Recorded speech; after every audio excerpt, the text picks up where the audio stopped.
Creating a high-performing team. Wow, that's one of my most exciting topics, so I'm looking forward to this session. What should we do? Where do we go? How do we do it? High-performing teams, most of the time when we talk about a high-performing team, believe it or not, the pinnacle of high-performing teams are actually in the sporting fraternity. So us in the business world can absolutely learn from some fundamentals of the sporting industry and bring it back into the workplace. Where do we start? Step one, recruitment. What does it look like? Well, there's two main elements. First of all, we've got to get the right coach or the right manager on board. Second of all, we've got to get the right team members. I've seen many great teams that have got absolutely amazing managers and not great staff, and they can't achieve the pinnacle. Or vice versa. You've got amazing players but not a great manager. You need both to create a high-performing team. Step two, you need trust. Trust in the team is absolutely paramount. Why? There's two levels of trust. First of all, there's emotional trust.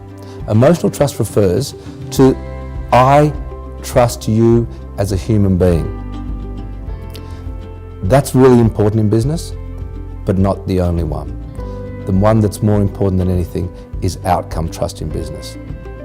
What outcome trust means is when you say you're going to do a report by Tuesday at 2 o'clock, it gets done. You say you're going to phone somebody back by a certain time, it gets done. You say you're going to do anything for somebody in the business by a certain time, it gets done. In business, I've frequently heard, I really like that person, i.e. emotional trust, but I can't work with them, i.e. outcome trust.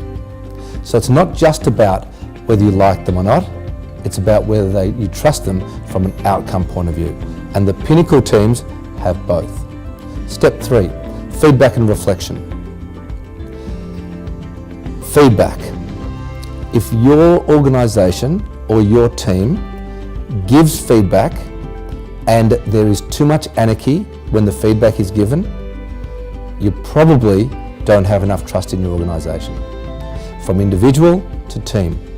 Such an important step, feedback. More importantly, it's a good measuring stick to see whether we're climbing the high-performing tree the way we should. 4, engagement. We need people who are engaged in a high-performing environment. We have to have people who have really good purpose and want to be there. If you don't want to be there, it's going to hurt the high-performing team environment. 5, communication. Everyone knows how important communication is.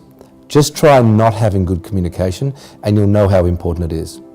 It's so important in a high-performing environment that we have great, open, honest dialogue.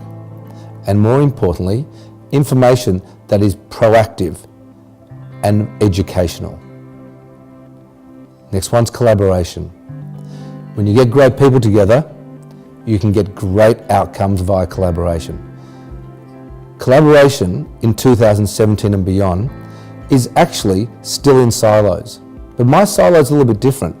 My silos are glass silos, and those glass silos actually have a walkway in between every single one of them, and windows in between every single one of them. So first of all, I can see in between every single silo. I can easily access every silo. However, I still have a business unit to run and must be successful individually. But collaboration is very important. Innovation is the next step, and this is all around a point of difference. Always stretching, always looking outside the square, always looking for that point of difference. We need to think differently, we need to create a culture of innovation. Next, accountability. In any high-performing environment, we've got to make sure we understand who is responsible and accountable for what. Not only, as the old-fashioned goes, that we can reprimand people, more importantly, we can hold people accountable for the progress and the results and credit them with the great accolades. And lastly is results. It's the obvious one. However, results is an outcome of a process. We must manage the process to get the outcome. But with results, make sure you're measuring and monitoring the right result.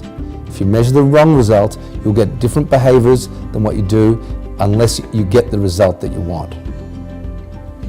Otherwise, in summary, follow these steps. We need a high-performing environment to give us not only success, but sustainable success.